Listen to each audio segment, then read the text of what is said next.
Hello friends, welcome to our channel Civil Club में आप सभी का फिर से एक बार स्वागत है। और आज का जो हमारा डिस्कशन रहेगा वो ई वेस्ट मैनेजमेंट रूल 2016 से रिलेटेड रहेगा। उसके साथ ही साथ मैं आपको बता देता हूँ, तो आपका जो BWM रूल था, जो बायो वेस्ट वाला रूल था, बायोमेडिकल 2016 का रूल मैंने कंप्लीट करा दिया है। उसके साथ साथ जो HW हैजार्डस वेस्ट मैनेजमेंट जो रूल था 2016 मैंने कंप्लीट करा दिया है। इसके जो अमेंडमेंट रूल है वो एक साथ आपको वन वीडियो मिलेगी। जैसे एक वीडियो आएगी जिसमें सारे अमेंडमेंट ऑफ बायोमेडिकल वेस्ट होंगे, एक वीडियो आएगी जिसमें HWM के सारे अमेंडमेंट वाले रूल्स के टॉपिक होंगे। ठीक, आज हम लोग डिस्कस करने जा रहे हैं ई वेस्ट मैनेजमेंट रूल 2016। इसको कंप्लीट करने के बाद इसकी भी अमेंड वाली एक कंप्लीट वीडियो दी जाएगी।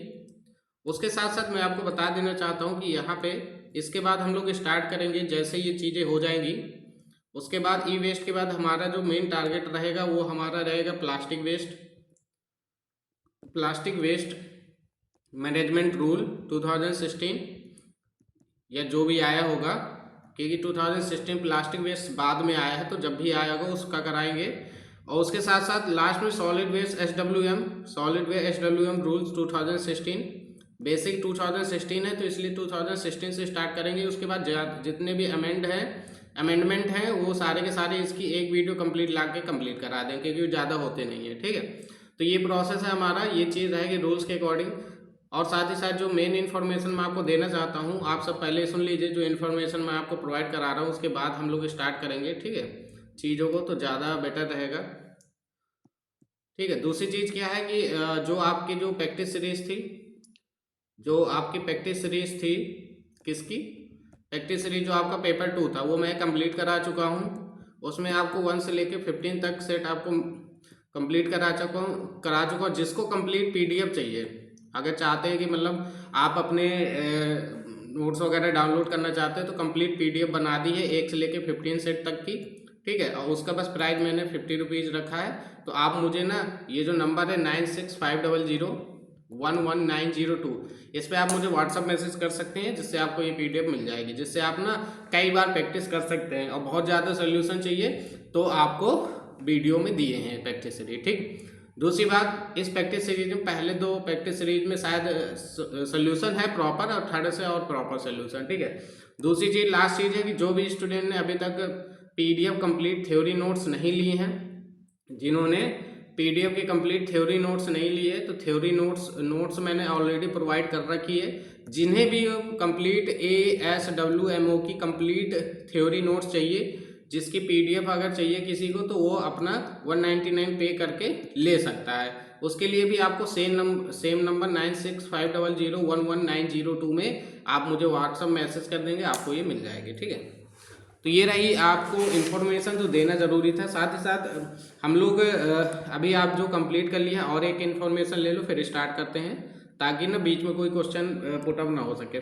दूसरी चीज़ है कि टुमारो, आज तो छोड़ दो, टुमारो से हम लोग स्टार्ट करने वाले हैं अपनी लाइव क्लास में। लाइव क्लास आप सभी को पता है, लाइव क्लास हमारी कब से स्टार्ट होती है, 10 PM से, ताकि सब लोग फ्री हो जाएं। तो अब ये लाइव क्लास में हम लोग रूल्स की प्रैक्टिस सीरीज करने वाले हैं। रूल्स की क्या करने वाले हैं? प्रैक्टिस सीरीज करने वाले हैं। ठीक है, एटलीस्ट 10 प्रैक्टिस सीरीज रहेंगी, 10, जिसमें हर एक प्रैक्टिस सीरीज में 40+ क्वेश्चन रहेंगे। ओके, विद MCQ रहेंगी, बोथ लैंग्वेज में रहेंगी, MCQ बेस्ड में बोथ लैंग्वेज रहेंगे, और सोल्यूशन भी प्रोवाइड किया जाएगा। ठीक है, मतलब मैं कराऊंगा सोल्यूशन, और इसकी भी जब कंप्लीट PDF बन जाएगी आपको, तो ये भी आपको एक साथ मिल जाएगी। ओके, उसके साथ ही साथ जो लेक्चर मैं आपको कराता जा रहा हूँ, जो रूल्स के लेक्चर कराता जा रहा हूँ, उसे प्रॉपर सिंसियर होकर देखते जाइए। साथ ही साथ जो लेक्चर मैं अभी हैजार्डस वेस्ट का स्टार्ट किया है, HWM का जो लेक्चर नंबर फर्स्ट मैंने करा दिया है, आप लोग वहाँ से देख पा रहे होंगे। इसके मेरे 5 लेक्चर हैं, 5 लेक्चर में मैं इसे फिनिश कर दूंगा। उसके बाद जो आपका LWM लिक्विड वेस्ट मैनेजमेंट के जो लेक्चर अधूरे हुए, 3 लेक्चर हो गए थे, तो उसके 4, 5, 6, 7, 8 इतने लेक्चर उसके बचे हैं, तो उसको भी कंप्लीट करा दिया जाएगा, ताकि जो भी स्टूडेंट वीडियो लेक्चर के थ्रू अपना कंप्लीट करना चाहता है तो वो कर सकता है। मगर इसमें थोड़ा भी टाइम लग सकता है, मतलब फरवरी जा सकती है इसमें पूरी। अगर आपके पास टाइम की शॉर्टेज, आप सोचते हैं कि मैं कई बार रिवीजन कर लूँ, तो आप PDF परचेज कर सकते हैं, आपकी इच्छा है। ठीक है, मैं कोई फोर्स नहीं कर रहा। ओके, ये चीज़ थी आपको जो डिटेल मुझे बतानी थी। ओके, चलिए तो अब स्टार्ट करते हैं अपना आज का जो टॉपिक था। आज का जो मेन टॉपिक है वो क्या है आपका, ई वेस्ट मैनेजमेंट रूल। देखिए इस ई वेस्ट मैनेजमेंट रूल 2016, अब इसमें हमारे क्या क्या चीज़ें जो हमें पढ़नी है मेनली, तो ये रूल कब आया, कब इम्प्लीमेंट हुआ, क्या क्या गाइडलाइंस हैं, क्या क्या मैनेजमेंट है, ये सारी चीज़ें हम डिस्कस करेंगे। ओके, तो चलिए स्टार्ट करते हैं। तो ये रहा आपका इंडेक्स। अगर मैं यहाँ पे इंडेक्स की बात करूँ तो इंडेक्स में हमें क्या क्या चीज़ें, मेन चीज़ें देखनी है प्रॉपर वे में। तो सबसे पहले तो आपको देखना है 2.1 ईपीआर प्लान क्या होता है, एस्टिमेशन देखना है, एस्टिमेशन टारगेट देखना है, collection of storage and plan देखना है, treatment storage and disposal facilities देखना है, उसके साथ साथ क्या क्या डॉक्यूमेंट्स लेते हैं वो हमें देखना है, guidelines for the collection centre क्या होते हैं, फैसिलिटीज क्या प्रोवाइड कराते हैं, guidelines for the transportation e waste के लिए, साथ ही साथ guidelines for the environmental sound and dismantling of e waste को हम कैसे डिसमेंटल करते हैं, ये सारे प्रोसेस। उसके साथ ही साथ हम जानेंगे कि हमारे पास जो गाइडलाइंस है इन्वायरमेंट साउंड रिसाइकलिंग ई वेस्ट, अगर हम किसी भी ई वेस्ट को रिसाइकलिंग करते हैं तो इन्वायरमेंटल फ्रेंडली क्या क्या प्रोसेस हो सकते हैं उसके बारे में डिस्कस करेंगे। साथ ही साथ रिसाइकलर के बारे में डिस्कस करेंगे, रिसाइकलिंग प्रोसेस के बारे में डिस्कस करेंगे, गाइडलाइंस फॉर द कंज्यूमर और bulk consumer, what are the difference between the consumers and the bulk consumers, ये इसके बारे में भी डिस्कस करेंगे। यहाँ पे स्पेशली दिया गया कि कंज्यूमर्स क्या होंगे, बल्क कंज्यूमर्स क्या होंगे। उसके साथ साथ हम जानेंगे कि कौन किस किस अपेंडिक्स में हमें क्या क्या एग्जाम्पल दिए हैं, क्या क्या एग्जाम्पल दिए जिसमें हमें पढ़ना पड़ेगा। जैसे अपेंडिक्स फर्स्ट पढ़ेंगे, थर्ड पढ़ेंगे, फोर्थ पढ़ेंगे, फिफ्थ पढ़ेंगे, जो आपके लिए इंपॉर्टेंट है। ठीक है, तो ये पूरा का पूरा आपका सिलेबस है जो मैंने आपको शॉर्ट वे में आपको बता दिया है। चलिए अब स्टार्ट करते हैं अपना आगे का टॉपिक। तो चलिए, तो सबसे पहले हम लोग स्टार्ट करने जा रहे हैं इंट्रोडक्शन से। मैं थोड़ा जूम किए दे रहा हूँ ताकि आपको प्रॉपर विजिबल हो सके चीज़ें।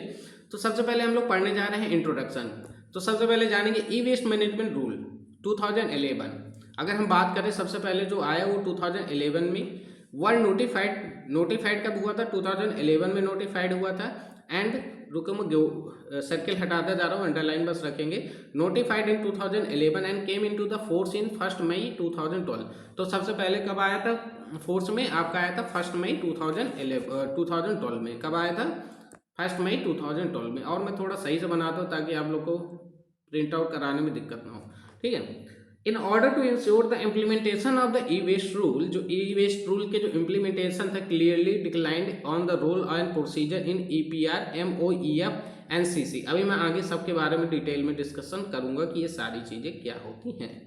कह रहा है गवर्नमेंट ऑफ इंडिया, जो गवर्नमेंट ऑफ इंडिया था, suppression of the e waste management rule handling rules in 2011 has notified the e waste management rule in 2016। Vide GSR ये कोड नंबर है, इससे आपको कोई मतलब नहीं है।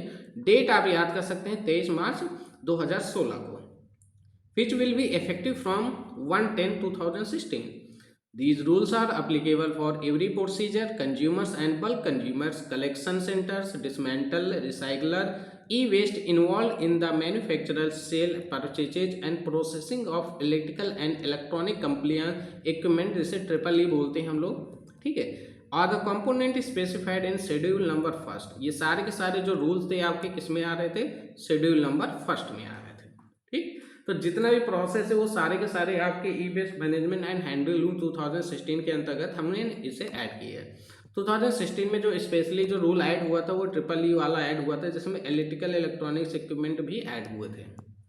नेक्स्ट पॉइंट देखते हैं, कह रहा है देयर आर 2 कैटेगरीज। कितनी कैटेगरीज होती हैं वहाँ पर, 2 कैटेगरीज में हमने डिवाइड किया है। पहला electrical and electronic equipment mainly. First में आपका आ जाता है जैसे IT एंड टेलीकम्युनिकेशन के इक्विपमेंट हो गए। दूसरे में आ जाते हैं आपके consumer of electrical and electronics के इक्विपमेंट, जैसे टीवी हो गया, वॉशिंग मशीन्स हो गए, रेफ्रिजरेटर हो गए, एयर कंडीशनर हो गया, including fluorescent and the other mercury containing lamps. कभी कभी क्वेश्चन आपसे पूछ लेगा कि बताओ अगर हमारा ई वेस्ट है, सबसे पहले क्वेश्चन यही से पूछेगा कि सबसे पहले इंक्लूड किया होता 2011 में इम्प्लीमेंट हुआ था, मगर लागू कब हुआ था आपका, 2012 में लागू हुआ था। उसके बाद जब इलेक्ट्रिकल इलेक्ट्रॉनिक्स इक्विपमेंट ये ऐड किए गए थे, ये कब किए गए थे आपके e waste handling and management rule in 2016 में। अगर यहाँ बात करें कि सर जो ई वेस्ट में कितनी कैटेगरी हैं, तो 2 कैटेगरी आती हैं। इलेक्ट्रिकल इलेक्ट्रॉनिक्स इक्विपमेंट में डिवाइड करते हैं, जिसमें पहले आपका इलेक्ट्रॉनिक इक्विपमेंट होता है, जिसमें IT एंड टेलीकम्युनिकेशन इक्विपमेंट आ जाते हैं।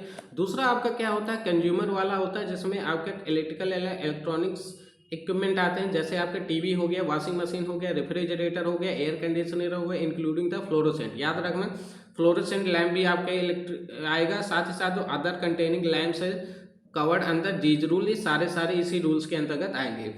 The main feature in these rule is extended producer responsibility. तो मेन फीचर क्या होगा इन सभी रूल्स का, एक्सटेंडेड होंगे, सारे एक्सटेंडेड होंगे, प्रोड्यूसर के अकॉर्डिंग रिस्पॉन्सिबल होंगे। नेक्स्ट क्या है इसका फुल फॉर्म, जितने भी मैंने अंडरलाइन कर रखे हैं वो तो इंपॉर्टेंट है, और कुछ विदाउट अंडरलाइन वाले भी मैं इंपॉर्टेंस आपको बताऊंगा, ठीक है। Okay, come on the next page, next point, the target based approach for the implementation of EPR. अब मैं हर जगह पे आपको फुल फॉर्म नहीं बताता रहूंगा, आप समझ जाइएगा ईपीआर का मतलब क्या होता है, ठीक है। ईपीआर का मतलब मैं आपको यहाँ पे बता चुका हूँ, extended procedure, extended producer responsibility, ठीक है। चलिए आगे पढ़ते हैं। तो क्या कह रहा है, जो ई वेस्ट मैनेजमेंट रूल 2016 आया, विच stipulate phases wise the collection of target and producers for the collection of e-waste either in the number, या तो नंबर में काउंट किए या तो वेट में, which shall be 30% estimated quantity of the waste generation during first 2 year। First 2 year में कितनी quantity at least होगी, 30% होगी। For the implementation of rules followed by 40% क्या होगी नेक्स्ट 4 ईयर में, ठीक है, थर्ड एंड फोर्थ ईयर में, थर्ड एंड फोर्थ ईयर में, and the 50% during the fifth and sixth year, fifth and sixth year में होगा। Okay, and the 17% in seventh year onward, इसी तरह कंटिन्यू चलता जाता है। नेक्स्ट पॉइंट में कह रहा है कि जो आपका ई वेस्ट मैनेजमेंट रूल 2016 था, मैंडेट है क्या, सेंट्रल पोल्यूशन कंट्रोल बोर्ड के according, which prepare the guideline, जो गाइडलाइंस को प्रिपेयर करते हैं, इम्प्लीमेंट कराते हैं of e waste rule, which include the specific, जो कि इंक्लूड कराते हैं कुछ स्पेसिफिक कुछ अच्छे प्रकार के स्पेसिफिक महत्वपूर्ण टाइप की गाइडलाइंस फॉर ईपीआर के लिए, ईपीआर के लिए, चैनलाइजेशन के लिए, कलेक्शन सेंटर्स के लिए, स्टोरेज के लिए, ट्रांसपोर्टेशन के लिए, इन्वायरमेंटली के लिए, sound dismantling and recycling and refurbishment के लिए, ठीक है। And the random sampling of the triple E for testing of RoHS parameter, ठीक है, ये सारी चीज़ों के लिए कह रहा है कि ये सारे के सारे जो गाइडलाइन होगा वो क्या होगा, सेंट्रल पोल्यूशन कंट्रोल बोर्ड ही प्रिपेयर करेगा। Okay, and this documents all the above the guidelines have been compiled with except the guidelines of random sampling. Random sampling और ट्रिपल ई को छोड़कर बाकी सबको वो डॉक्यूमेंट प्रोवाइड कराएगा for the testing of RoHS parameter, and these guidelines are given to separate section of this document. Okay, next आ जाओ, guidelines for the implementing and EPR, implementing of EPR, इसका मतलब क्या हो गया, ईपीआर, ठीक है, क्या मतलब होता है ईपीआर। ओके, चलिए, तो यहाँ पे क्या कह रहा है, कह रहा है जो आपका ईपीआर है, responsibility is the responsibility of every producer of electrical and electronic equipment triple E, ठीक है, एथोराइज होगा, डिसमेंटल होगा। यहाँ पे ये रूल्स आपको याद रखना है, 2016 में आया था, आपको पूरा पढ़ने की ज़रूरत नहीं है, मैं जो मेन पॉइंट बता रहा हूँ वो चीज़ को ध्यान रखिएगा यहाँ पे, उससे आपका काम बन जाएगा। अब यहाँ से पढ़ो, कह रहा है the producer are required to have arrangement of with authorised dismantler या साइकिलर, आइदर इंडिविजुअल हो सकते हैं या कलेक्टिवली एक साथ हो सकते हैं, और through a producer responsibility organisation जिसे PRO बोलते हैं, एंड और e waste exchange system as split in EPR plan which is approved and authorised by the central pollution control board CPCB के द्वारा। जो भी सेलिंग करना है, जो प्लेसिंग करना है of triple E in the market by any producer without EPR authorisation, बिना EPR ऑथराइजेशन के shall be consider as violation. अगर आप बिना EPR के ऑथराइजेशन के अगर कोई भी चीज़ सेल कर रहे हैं वेस्ट के फॉर्म में या प्लेस कर रहे हैं तो वो एक प्रकार का वायोलेशन होगा, किसका, रूल्स का। Okay, and causing damage the environment, जिससे क्या होगा, अगर इन्वायरमेंट को डैमेज होगा, which shall be attract the provision under EP act 1986, environmental protection act, short में दिया है EP act. Okay, extended procedure responsibility के प्लान्स क्या होते हैं ये आप अच्छे से रीड कर लीजिएगा, आप चाहें तो ये पैरा पढ़ सकते हैं। अगर आप चाहें, ठीक है। मैं आपको मेन चीज़ बताता हूँ जो यहाँ पे है। जो ईपीआर ऑथराइजेशन होता है जनरली फॉर्म नंबर 1 के अंतर्गत आता है, and e waste management rule 2016 which is addresses the member of secretary central pollution control board. The form number 1 should contain the relevant information pertaining to collection and channelizing of their end of life and the products as detail, ठीक है। तो मैं यहाँ पे आपको बता देता हूँ जो पॉइंट आपको यहाँ पे याद रखना, साथ ही साथ जो इम्पोर्टेंट है कि आपको याद रखना है कि जो ईपीआर ऑथराइज करता है वो फॉर्म नंबर 1 के तहत होता है, जो कि जिसके अंतर्गत ई वेस्ट के जो रूल्स 2016 को एड्रेस किया गया है। जो एड्रेस कौन करता है, मेंबर सेक्रेटरी करता है, और साथ ही साथ जो सेंट्रल पॉल्यूशन कंट्रोल बोर्ड होते हैं। जो फॉर्म नंबर 1 होता है शुड कंटेन करना चाहिए द रिलेवेंट इंफॉर्मेशन, एक महत्वपूर्ण इंफॉर्मेशन जो पर्टेनिंग टू कलेक्शन के समय, channelising of their end of the life of product. तो जितनी भी प्रोडक्ट की लाइफ होती है उसकी एंड ऑफ लाइफ को जरूर से उसमें क्या करना चाहिए, आपको बताना चाहिए कि भाई इस प्रोडक्ट की ये एंड ऑफ लाइफ है, ठीक है। ताकि उसके बाद उसको हम क्या कर सकें, रिसाइकलेबल कर सकें या किसी अन्य पर्पज में यूज कर सकें। ओके, ये चीज हो गई। इससे अलावा इसमें पॉइंट में कुछ जरूरी नहीं है। आगे या नीचे आ जाओ, देखो अगर मैं यहाँ बात करूँ एस्टिमेशन के, वैसे इससे क्वेश्चन आएगा तो नहीं, बट फिर भी मैं आपको बता देता हूँ। Estimation of e waste generation की बात करें तो आपको याद रखना है कि सर जो ई वेस्ट होता है वो किस पे काउंट करते हैं। तो याद रखना या तो नंबर में होगा या तो वेट में होगा। ये एक चीज़ हो गई आपको जो याद रखनी है। Specific triple E electrical and electronic equipment category code में होगा। ओके, दूसरी चीज़ ये याद हो गई। अगर सपोज डैट अगर आ जाता है कि सर ऐसा बताओ कि ई वेस्ट जनरेशन का सर कोई फॉर्मूला होता है क्या, तो आप याद रखो जो फाइनेंशियल ईयर होता है हमें एक्स माइनस वाई से सेल करते हैं, मतलब डिवाइड फॉर्म करते हैं, और जो sales in the financial year वो एक्स माइनस जेड कर देते हैं, माइनस वाई माइनस जेड कर देते हैं। आप चाहे तो इतनी चीज़ याद कर सकते हैं, जहाँ पे एक्स माइनस 1 मैंने आपको बताया financial year in which the generation is estimated, जिस साल हम जनरेट करते हैं, एस्टिमेट करते हैं, और जेड क्या आपका एवरेज लाइफ स्पैन है, ठीक है। और साथ ही साथ जो मेन है वो याद रखना कि ये एनेक्जर आपका किस में दिए, 1 में दिए, फर्स्ट में दिए, ठीक है। तो इसमें इतना ज़्यादा याद करने की जरूरत नहीं है, ज़्यादा से ज़्यादा आप चाहे तो ये फॉर्मूला ये पॉइंट याद कर सकते हैं, ठीक है। चलिए अब देखो यहाँ पे जो मेन चीज़ है वो देखो, यहाँ पे जो मेन चीज़ बताई गई है कि ये जो ट्रिपल ई इक्विपमेंट है, क्या है ये जो ट्रिपल ई इक्विपमेंट है, इसमें इनका कोड क्या होता है, उनकी एवरेज लाइफ क्या होती है। तो बाई चांस आपसे पूछ सकता है, मगर मैं कुछ इंपॉर्टेंट आपको बता देता हूँ। जैसे सेंट्रलाइज्ड डाटा प्रोसेसिंग होता है उसको ITEW से प्रेजेंट करते हैं, EW1। इनकी जनरली जो ईयर होती है वो तो डिफाइन नहीं किए गए, मैनी फ्रेम के इसको छोड़ दो, ये भी छोड़ दो। पर्सनल कंप्यूटर जो होते हैं जिन्हें ITEW2 से किया जाता है उनकी जो एवरेज लाइफ होती है वो 6 ईयर बताई गई है। साथ ही साथ जो पर्सनल कंप्यूटिंग होते हैं just like a laptop computer हो गए, ठीक, तो इनकी जो ITEW में मतलब डिफाइन किया गया कोड में, इनकी एवरेज लाइफ 5 ईयर होती है। तो इस तरह करके ना आपसे ना या तो कोड पूछ लेगा या तो ईयर पूछ लेगा। जैसे पर्सनल कंप्यूटर नोटबुक कंप्यूटर होता है ITEW4 होता है, 5 ईयर होता है। उसके साथ साथ जो मुझे इंपॉर्टेंट लग रहा था वो आपके क्या था, जैसे टेलीफोन हो गया, टेलीफोन का ITEW12 होता है, 9 ईयर होता है। उसके साथ ही साथ अगर आप याद रखना चाहते हैं तो स्मार्टफोन का याद रखिए, इसका कोड तो ITEW15 होता है, और इनका जनरली आपका जो ईयर होता है वो 5 ईयर होता है, ठीक। इस तरह करके और भी हैं कुछ जो इम्पोर्टेंट है आपके लिए, जैसे टेलीविजन सेट वगैरह की बात कर दे, या LCD की बात कर दे, या LED की बात कर दे। आपको याद रखना LCD का फुल फॉर्म क्या होता है, लिक्विड क्रिस्टल डिस्प्ले, और LED के फुल फॉर्म होता है लाइट इमिटिंग डायोड टेक्नोलॉजी, ठीक है। तो अगर इसका कोड पूछे तो CEEW होता है। उसके साथ साथ इसकी जो एवरेज लाइफ होती है 9 ईयर होती है। रेफ्रिजरेटर का CCCEEW2 एवरेज लाइफ 10 ईयर होती है। वॉशिंग मशीन का पूछ लेगा तो देखो कोड तो याद करना मुश्किल हो जाएगा, मगर ईयर याद कर सकते हो 9 ईयर, और याद चाहोगे तो याद हो जाएगा, ऐसा नहीं। एयर कंडीशनिंग की बात की जाए AC वगैरह के तो CC क्या होता है 4 होता है। यहाँ पे मैं इरेज की दे रहा हूँ ताकि क्लियर दिख जाए आपको, ठीक है। तो यहाँ CC4 होता है, इसकी एवरेज लाइफ 10 ईयर होती है। साथ ही साथ जो fluorescent and other mercury containing lamps होते हैं उसको CCEW5 होता है, 2 ईयर होती है, ओके।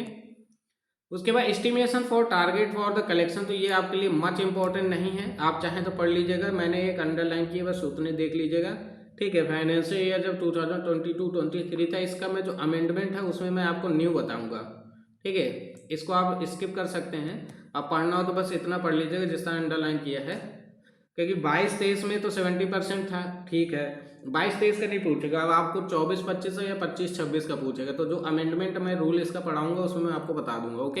इसे स्किप करो, आगे आ जाओ। Detail estimate and procedure responsibility plan क्या होता है, तो आपको याद रखना है कि जो ईपीआर प्लान होता है वो अपेंडेड होता है to form number 1 and seeking the EPR authorisation, ठीक। इससे ज़्यादा आपको कुछ नहीं याद रखना है इसमें, सब कुछ नहीं पढ़ना, सब कुछ पढ़ते रहोगे तो कभी ख़त्म ही नहीं होगा। इसका इस पॉइंट को देख लो, the producer of is opting the deposit refund scheme, जिसे डीआरएस बोलते हैं, ठीक है, याद रखना, डिपॉजिट रिफंड स्कीम, और इसी को बोलते हैं exchange scheme, for the collection and channelising the e waste, then the detail of mode of refund of the deposited amount taken from the consumer or bulk consumer, इसके याद रखना, at the time of sale, जब आप उसको बेच रहे होते हैं, has to be specified along the interest that becomes due to the prevalent rate, ठीक है, जो आपका prevalent rate होता है उसके अकॉर्डिंग। एक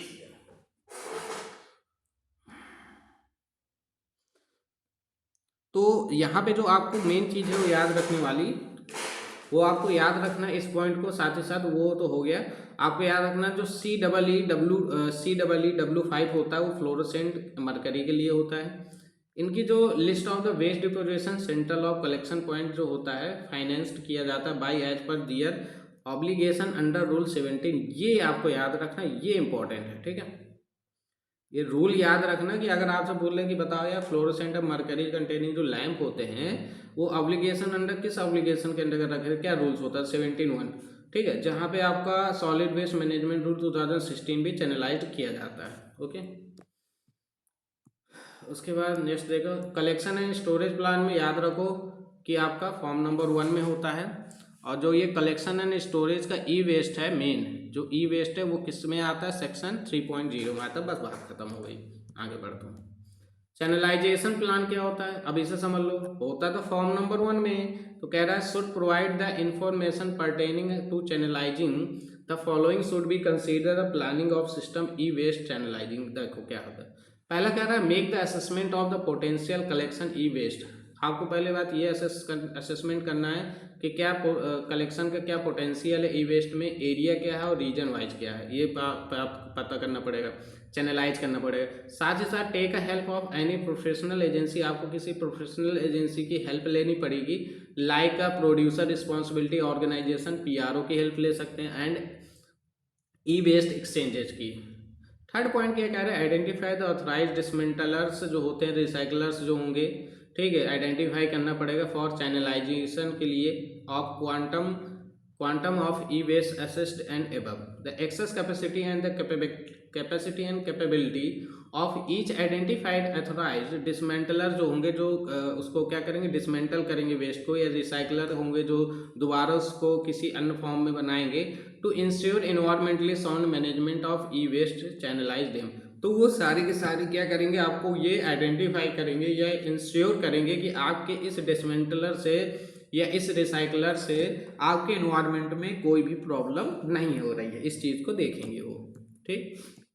उसके बाद साथ ही साथ कलेक्शन सेंटर्स में क्या होता है आपका, इसको देख लेते हैं। देखो जो प्रोड्यूसर होंगे स्पेसिफाइड करेंगे डिटेल्स को ऑन दियर कलेक्शन सेंटर को, और the collection centre with which they have agreement, और जिसके साथ उनका एग्रीमेंट होगा।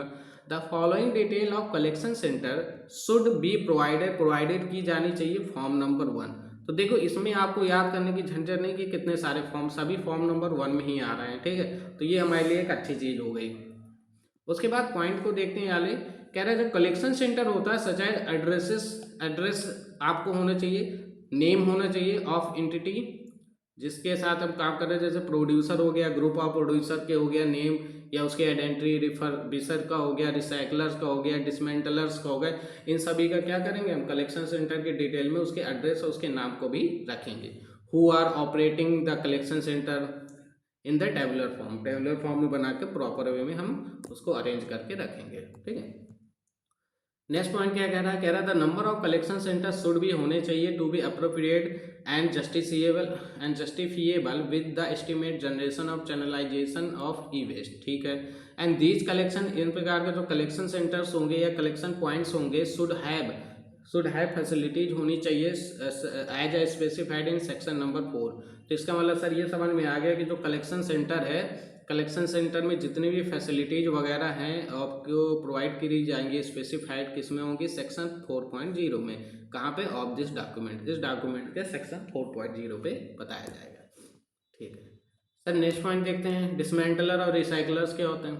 अब मानो जो detail such a name, detail के फॉर्म में जैसे नेम हो गया, उसका लोकेशन हो गया, प्रोसेसिंग कैपेसिटी हो गया, कॉन्टैक्ट ई वेस्ट, कॉन्टैक्ट डिटेल हो गई उसकी, फ़ोन नंबर वगैरह ये सारी चीज़ें, और साथ ही साथ क्या हो गया आपका ई वेस्ट प्रॉपर प्रोड्यूसर शुड भी, जो ई वेस्ट होगा वो क्या होगा, producer should be provided in a separate table of form number 1, separate table में बताएगा, आपको डिटेल देगा। And this detail provided above should be the commensurate. ठीक है, कमेंसुरेट मैंने क्या होता है, रुको यार एक मिनट देखने दो, ये थोड़ा अलग लग रहा है, एक सेकंड रुकना, मैं इसकी दूसरी मीनिंग देखता हूँ ना, मुझे भी नहीं पता बट मैं देख रहा हूँ क्योंकि मुझे ये वर्ड यहाँ पे ठीक नहीं लग रहा है। रुको, अनुरूप होता है ना, तो अनुरूप की तो बहुत सारी मीनिंग होती है, आप इसमें क्या लिखो, एनालॉजिकली लिख लो ना, हाँ एनालॉजिकली ज़्यादा सही है, एनालॉजिकली। ठीक है, तो एनालॉजिकली अब मैं यहाँ पे लिख दे रहा हूँ अनुरूप, ठीक है, ताकि आपको समझ में आ जाए। सो जनरली जो ये होता है कमेंसुरेट्स होते हैं या एनालॉजिकली होंगे या जस्टिफिएबल होंगे with quantum of e waste estimated as per the section 2.1.2 of this documents. Okay, तो देखो आप चाहो तो याद कर सकते हो, इसमें कोई बड़ा इशू नहीं है, बट ये बस थ्योरी है, इसमें कुछ हमारा पॉइंट निकल नहीं रहा। ठीक है, आप यहाँ पे आ जाओ इस पे, अब यहाँ से आपको पॉइंट मिलेगा, यहाँ से आपको पॉइंट मिलेगा। अब देखो कह रहा है ट्रीटमेंट हो गया, स्टोरेज हो गया, डिस्पोजल फैसिलिटीज हो गया, तो इसका पहले बात तो आपको फुल फॉर्म याद रखना, ये बहुत ही इंपॉर्टेंट है, फुल फॉर्म आपको याद रखना ही है। Okay, so in this case there are no recyclers available. अगर मान लो कि कोई रिसाइकलर्स अवेलेबल नहीं है फॉर रिसाइकलिंग करने के लिए at the end of life of electrical and electronics equipment, मतलब जो होंगे नहीं है, तो क्या करोगे, द आइटम कोड CCE-DW5 जिसमें आपको fluorescent and other mercury containing lamps आएंगे, देन तब क्या होगा, then the producer should provide, उस समय क्या होगा, प्रोड्यूसर जो होगा प्रोवाइड करेगा लिस्ट ऑफ ट्रीटमेंट स्टोरेज और साथ ही साथ डिस्पोजल फैसिलिटीज विच हुम दे हैव एग्रीमेंट, जितना उसने एग्रीमेंट किया अगर आपका प्रोड्यूसर नहीं है। ठीक, इस चीज को अगला पॉइंट देख लो, लगता है आज खत्म ही नहीं हो गया यार, एक्सप्लेन में बहुत टाइम लग जाता, मैं सोच रहा था कि एक ही PDF एक ही पार्ट में खत्म हो जाता, चलो कोई नहीं, देखेंगे दूसरे उसमें। ठीक है, चलो देख लेते हैं, 30 मिनट का रखेंगे, ज़्यादा नहीं है ना, फिर बोर होने लगते हैं। The documents required form number 1, क्या क्या डॉक्यूमेंट्स रिक्वायर होंगे फॉर्म नंबर 1 में, चलो भाई देख लेते हैं क्या कह रहा है। कह रहा है every producer EEE listed in schedule number 1, ठीक है भाई, हम लोग ऐड कर लेंगे। As apply the form number 1 the addresses to the member secretary and CPCB seeking the EPR authorisation within a period of 90 days, ठीक है भाई, ये याद रखना 90 डेज के अंदर करना है। कब से, स्टार्टिंग फ्रॉम 1/10/2016 से। As in case of renewable of EPR authorisation, ये पॉइंट इंपॉर्टेंट ध्यान देना है से, the application of CPCB has to be made before 120 days of it expiry, तो इस चीज़ को याद रखना। ठीक, तो अगर बात कर रहा है आपका फॉर्म नंबर 1 के तहत member of secretary and CPCB जो EPR ऑथराइजेशन करेगा वो आपका 90 डेज का करना चाहिए फ्रॉम द स्टार्टिंग डेट 1/10/2016।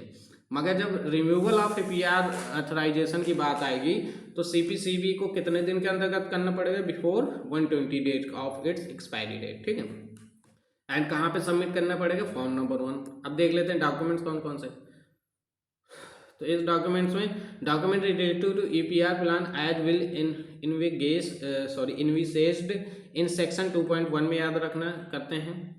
उसके बाद ये याद रखो, एक्सटेंडेड प्रोड्यूसर रिस्पॉन्सिबिलिटी बजट क्या करेंगे, ईयर मार्क करेंगे। साथ ही साथ जो कॉपीज ऑफ एग्रीमेंट होगा डीलर्स को दिया जाएगा, कलेक्शन सेंटर को दिया जाएगा, डिसमेंटलर को प्रोवाइड कराया जाएगा, रिसाइकलर को प्रोवाइड कराया जाएगा, जो ट्रीटमेंट करेगा उसको, स्टोरेज करेगा उसको, डिस्पोजल फैसिलिटीज इसको टीएस डीएफ को भी। जो सेल्फ डिक्लेरेशन ऑफ अप्लियांस होगा ROHS उसको परमानेंट किस में रखा जाएगा, एनेक्सर ऑफ 2 में रखा जाएगा।